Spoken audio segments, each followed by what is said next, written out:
ஏவிஎம்மில் எடுத்துகிட்டு இருக்கும்போது இந்த படம் நான் காதல் ஏவியத்தில் எடுத்துக்கிட்டே இருந்தேன். இல்லை இல்லை இல்லை, ஏன்னா நீங்கள் எடுத்தது ஏவிஎம்மில் இது தான். இந்த ஒரு சீன் எடுத்தீங்க, சுற்றி சுற்றி நடந்து வந்தேன். நடந்து வர ஒரு பாட்டுக்கு டைலாக் சேர்க்குறாரு. ஒரு பாட்டுக்கு நானும் விடாமல் அப்படியே நடந்து பேசிக்கிட்டே இருந்தேன். அப்போ திடீர்னு ஒருத்தன் எட்டி பார்த்துட்டான் அங்கேருந்து.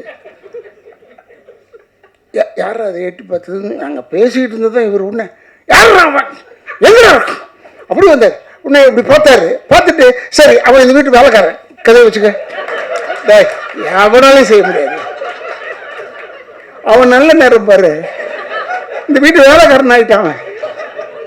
அவன் ஓடியே போயிட்டான், அடுத்த தெருவுக்கு ஓடி போயிட்டான். ஒரு கத்துல அது மாதிரி ஒரு ஒரு ஒரு அழகான ஒரு விஷயங்கள் அவர்கிட்ட நிறைய இருக்குது. அவர் எப்பவுமே இன்வால்வ் ஆகிடுவார். அவர் எதில் போட்டாலும் அவர் இன்வால்வ் ஆகிடுவார். உசிலமணியன் வந்தார். அப்போ அவர் யார் யாரு அப்படி கதவை தட்டினார். இவரு டெடாக்கு திறந்தார். பாருங்க, ஜகான் சொன்னார். ஒன்றா இருந்தாலும் உண்மையில சொல்கிறேன், இவர் உசிலமணி ஓடுறாரு. ஏங்கன்னா இல்லை, அவர் ஜகான் சொன்னார். அவர் ஜகான் சொன்னது என்னென்னா அவருடைய ஒரு எக்ஸ்பிரஷன் ஆஃப் ஸ்பீச். அது ஜகான் சொல்கிறது. நீ எதுக்கு இல்லை, ஜகான்னா ஹிந்தியில் ஓடுன்னு அர்த்தம். அதான் பின்னாடி போயிட்டு தம்பின்னு சொன்னார். நாங்களாம் சிரிக்க அது இல்லைங்க, நைட்டில் இத்தனைக்கும் நைட்டில் இது நடக்குது. அது மாதிரி ஒரு அற்புதமான நிகழ்ச்சிகள் நிறைய இருந்தது. அவர் வேணும்னே அதை செய்கிறது இல்லை. அவர் அப்படி தான், அது உள்ளே இன்வால்வ் ஆகிட்டார்னா அவருக்கு சுற்றி இருக்கிறது என்னன்னே தெரியாது. அந்தளவுக்கு ஒரு அற்புதமான மனிதன். வில்லனாக நடித்து திரையில் வெற்றி பெற்ற நடிகர்களில் இவரும் ஒருவர். நாடகங்கள் மூலம் திரைக்கு வந்ததால் நடிப்பில் ஜொலித்தார். மிரட்டி உருட்டினாலும் அந்தந்த கதாபாத்திரங்களுக்கு உயிரூட்டியவர். 1000 வசனம் வார்த்தங்களை குவியலாக்கி கனப்பொழுதில் ரசிகர்களை கவர்ந்தவர். தலைமுறை நடிகனாக தமிழ் சினிமாவில் பேரெடுத்த பெரிய நடிகர் டத்தோ ஸ்ரீ ராதாரவி அவர்களை உங்கள் முன் பேச அழைக்கிறோம்.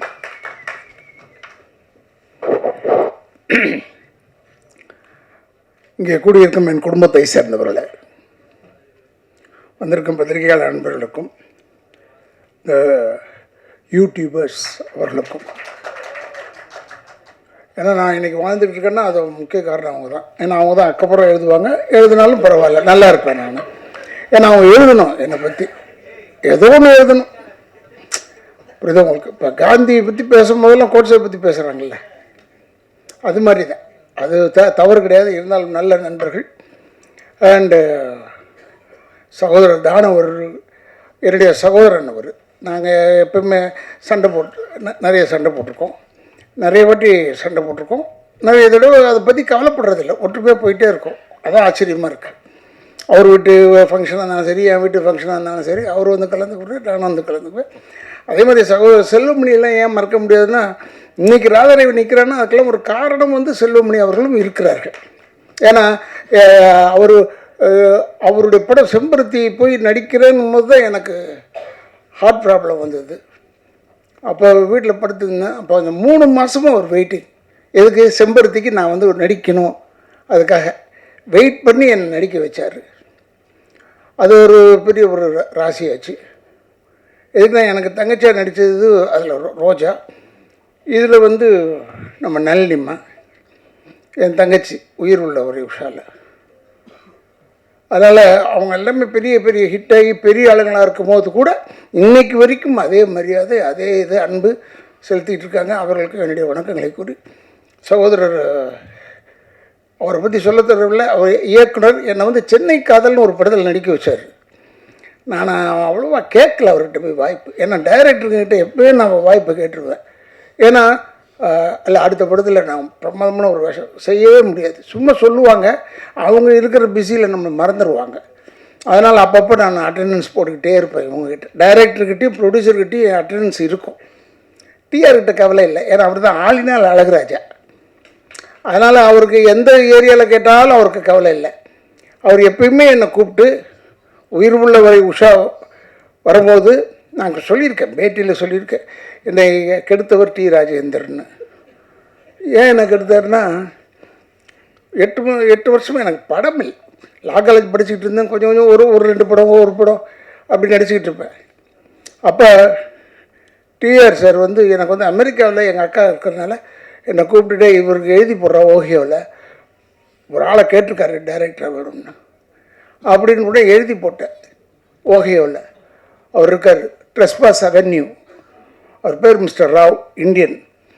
உடனே நான் எம்ஆர் ராதாசன்னு உடனே ஒத்துக்கிட்டார்.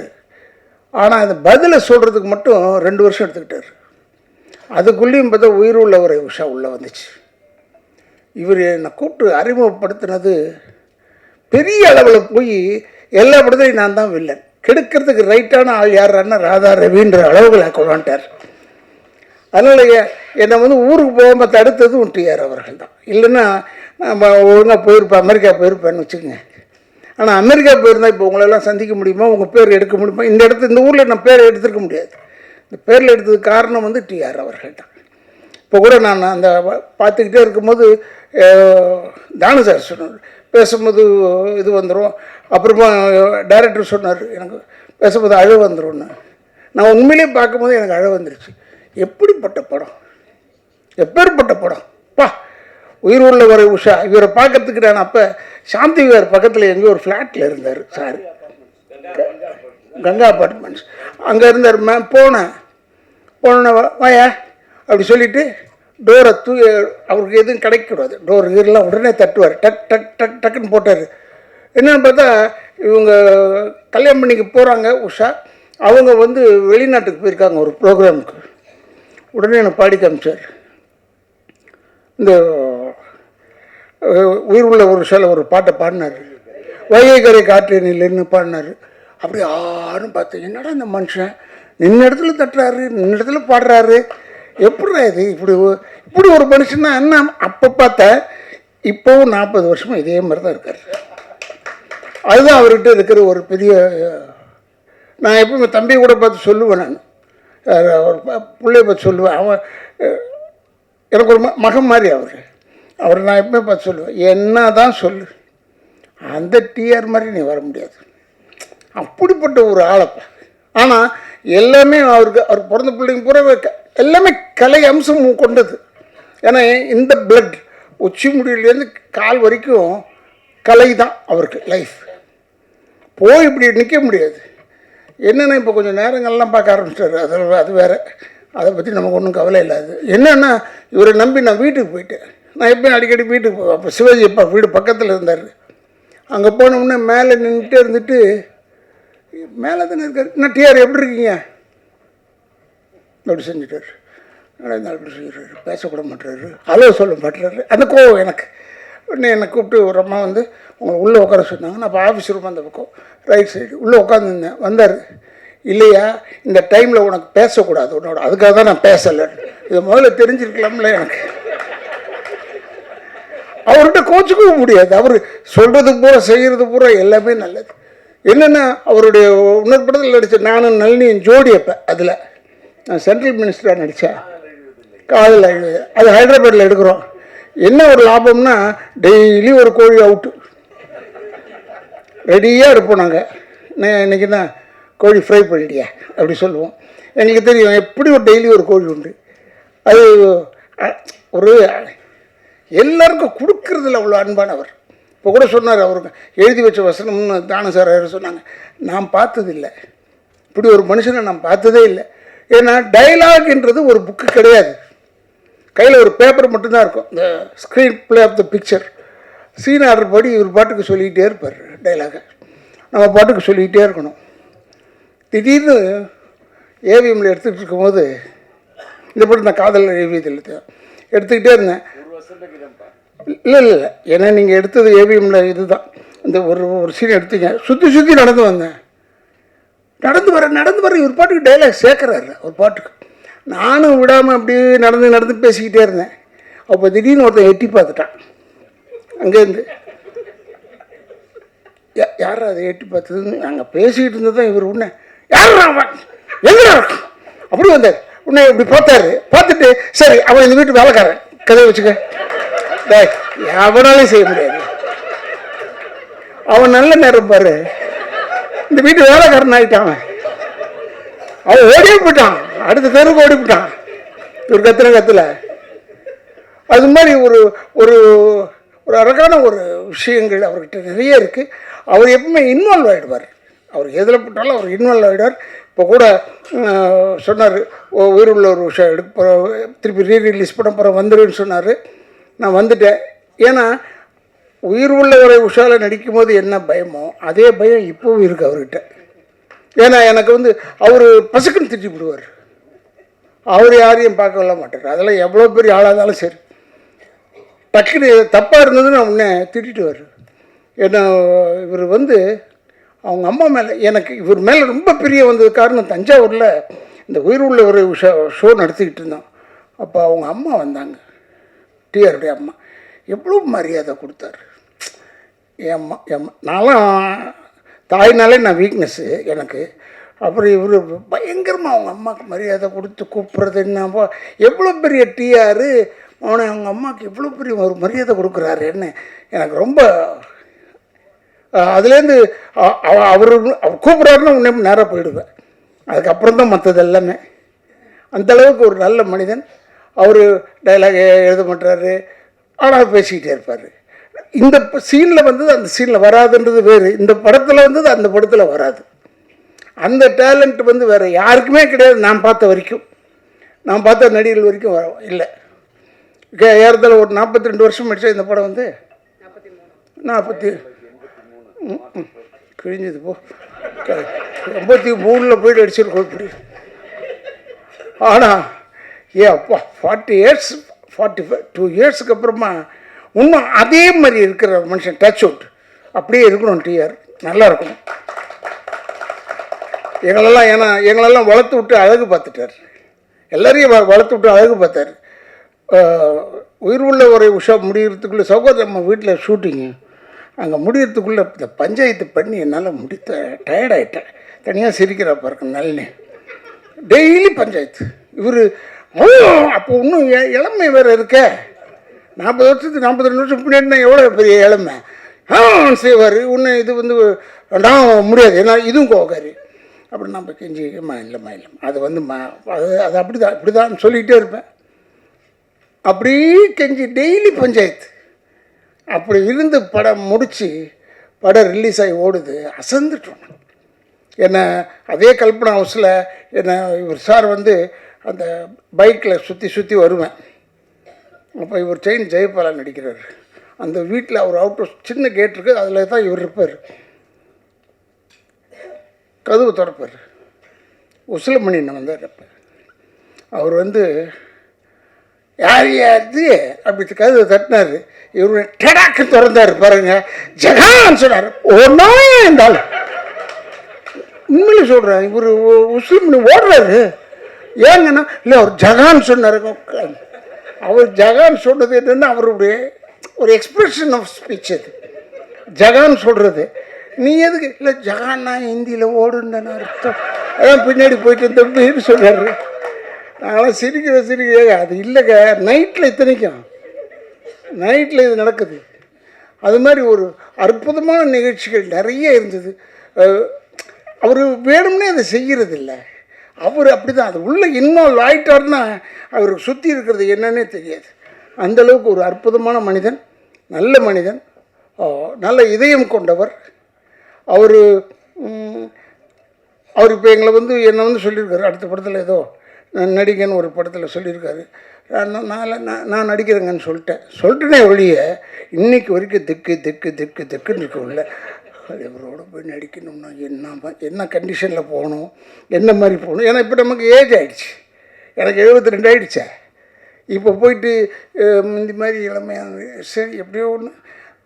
நான் முள்ளம்மா நல்லிட்டம்மா கேட்டேன், நல்லிம்மா நீ இருக்கிற அந்த படத்தில். அண்ணா நான் இருக்கிறேண்ணே. அண்ணோட அப்பாடா 2 பேர் ஆச்சு கணக்கில். அப்போ இது திட்டு வாங்கிறதுக்கு 2 பேர் இருக்கும், போதும்ப்பா அது போதும் என்று சொல்லி இப்படி ஒரு மனிதனை நப்பா எத்தனை டைரக்டர்ஸ், எல்லா டைரக்டர்ஸ் செல்வமணியோடலாம் மாஞ்சி ஒர்க் பண்ணியிருக்கேன், நிறைய படம் பண்ணியிருக்கேன். இருந்தால் கூட அந்த செல்வமணிலாம் அந்த சாஃப்ட் இதாக பேசுவார். இவர் அப்படி இல்லை. இவர் ஸ்டார்ட் கேமரான்றதுக்கு முன்னாடியே ஆரம்பிச்சிருவார். நம்ம எங்கே போய் ஸ்டார்ட் பண்ணுறது எங்கே எண்டு பண்ணுறதுனே தெரியாது நமக்கு. அந்தளவுக்கு கொண்டாந்து விட்டுருவார். என் வண்டியை தான் நிற்க வச்சாங்க அந்த ஷாட்டில். உங்களுக்கு ஞாபகம் இருக்குன்னு நினைக்கிறேன். பைக் மேலே பறந்து இப்படி வருவார். அந்த ஷாட் போடல, இப்போ ட்ரெய்லரில் படத்தில் இருக்குது. நாங்கள் நிற்போம். என் ஃப்ரெண்டு வீட்டில் தான் எடுத்தோம், சீதாராம் வீட்டில். இப்படி பைக் எடுத்துகிட்டு பறந்து டூப்பு தான் வந்து என் வண்டி இடிச்சிட்டான் பின்னாடி வெளில. இடித்து அந்த ஃப்ரேம் ஆஃப் த அம்பாசிடர் கொஞ்சம் மாறி போச்சு. உடனே நான் இவர்கிட்ட போய் சொன்னேன், டிஆர் இப்படி பாருங்க இப்படி பண்ணிட்டான்னு. அப்படியா, நான் பார்த்துக்கிறேன் போனால் அதை கரெக்ட் பண்ணி திருப்பி அந்த பாடியை கொண்டாந்து அதை ஸ்டடி பண்ணுறதுக்கு பல லட்சம் ரூபாய் செலவு. அப்போ அவ்வளோதையும் செஞ்சு கொடுத்தாரு. அப்படி ஒரு நல்ல மனிதன், நல்ல இதயம் கொண்டவர் அவர். இவர் செய்வாரோ மாட்டாரோன்னு பயந்து போய் கேட்டது ஒன்று உண்மை. இப்போ சொல்லிடுறேன், உனக்கு ஒரு வேலை இல்லையாப்பா அப்படி சொல்லிட்டாருன்னா என்ன செய்கிறது? இவர்கிட்ட பேசவும் முடியாது. நம்ம இப்போ உஷால் நினச்சிக்கிட்டு இருக்கேன். அது மாதிரி ஒரு நல்ல ஒரு மனிதன், நல்ல இதயம் கொண்டவர். இப்போ நான் படம் பார்க்கும்போது அப்படியே நல்லிமாவை பார்த்துட்டு இருந்தேன். என்ன அழகு! அதே அழகு இப்போவும் இருக்குது, வேறு விதமாக இருக்குது. அப்போ பார்க்குறதுக்கு அவ்வளோ அழகு. அந்த படுபாய் இப்போ இந்த கங்கா இதெல்லாம் அனுபவிக்க முடியாமல் போயிட்டானேன்றது தான் வருத்தம். ரொம்ப ஒரு கங்காலாம் நான் வந்து சாமி ஞானச்சேரி சாமிகளை போய் பார்க்கறதுக்கு போகும்போது கங்காலாம் க்யூவில் சரி பண்ணிக்கிட்டு இருப்பான். அந்த அவருடைய ஆசீர்வாதம் தான் இவர் படத்தில் நடித்தார், அவர் ஹீரோவாக. ஆனால் கங்கா அப்புறமா வந்து அவன் இல்லையேன்னு போது, இன்றைக்கி நான் வரும்போது இதான் மனசில் வச்சுருந்தேன். கங்கா இல்லைன்னு போது வருத்தமாக இருக்குது. அவன் இருந்ததை இன்னும் சந்தோஷப்பட்டிருப்பாங்க என்று சொல்லி பல பேரை திருப்திப்படுத்தக்கூடிய அளவில் இருக்கக்கூடிய நம்மளுடைய சகோதரர் டிஆர் அவர்கள், அவருடைய ஆசீர்வாதம், அவருடைய நல்ல எண்ணம் தான் அவர் பிள்ளையெல்லாம் பெருசாக தூக்கிட்டு வருது, மேலே கொண்டாந்து வச்சுருக்கப்பேன்.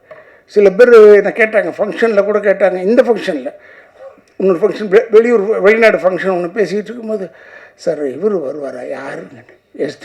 எஸ்டிஆரா? அவரை கூப்பிட்டு என்ன செய்ய போகிறாரு? இல்லை அவர் வந்தார்னா செம்ம கலெக்ஷன் ஆகும் சார். அதுக்காகவா? என்னால் அந்த வேலைலாம் கிடையாது, எனக்கு அந்த வேலைலாம் கிடையாது. ஏன்னா நான் நேராக போய் டிஆர்கிட்ட தான் பேச தெரியும். டிஆர் வந்து அவர் ரூமில் உட்கார்ந்துருக்கிறதே ஒரு கலை அம்சம் கொண்டது ஒரு விஷயம். நான் பெருமைக்காக சொல்ல, கலை அம்சம் எல்லா ஏரியாலையும் கலை அம்சத்தோடு தான் இருப்பார் அவர். அவர் வெற்றித்தனமாக பேசி நான் பார்த்ததில்லை, கேட்டதில்லை. வெற்றித்தனமாக நான் வெற்றித்தனமாக நிறைய பேசுவேன்.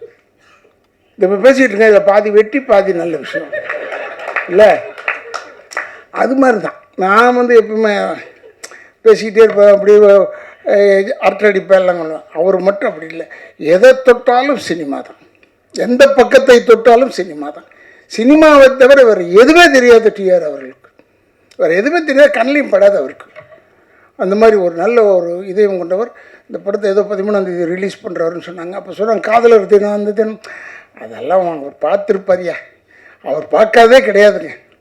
ஏன்னா உயிர் உள்ளவரை உஷா மாதிரி ஒரு காதல் படம் இது வரைக்கும் வந்து தான் கேட்டு வரல. அது ஒரு ஆச்சரியம் அவர்கிட்ட தான். அதெல்லாம் நாங்கள் நடிச்சிருக்கோம்னா எங்களுக்கு பெருமை. இப்போ என்னை கூப்பிட்டதுக்கு நான் ரொம்ப பெருமைப்படுகிறேன் என்று சொல்லி என்னுடைய குடும்பத்தின் சார்பாகவும் திராவிட இயக்கத்தின் சார்பாகவும் என்னுடைய வாழ்த்துக்களை கூறி எல்லா இளைஞர்களுக்கும் ஒன்றே என்று சொல்லிக் கொள்கிறேன், தாய் தந்தையரை முதியோர் இல்லத்தில் சேர்த்து விடாதீர்கள், கடைசி வரைக்கும் வச்சு காப்பாற்றுங்க என்று சொல்லி விடைபெறுகிறேன். நன்றி நன்றி நன்றி நன்றி. நன்றி சார். 42 வருஷம் கழிச்சு நிறைய ரகசியங்கள் எல்லாம் இங்கே சொன்னீங்க பார்த்தீங்களா? ஆனால் அப்பப்போ கொஞ்சம் உண்மை பேசிட்டீங்க சார். தேங்க்யூ.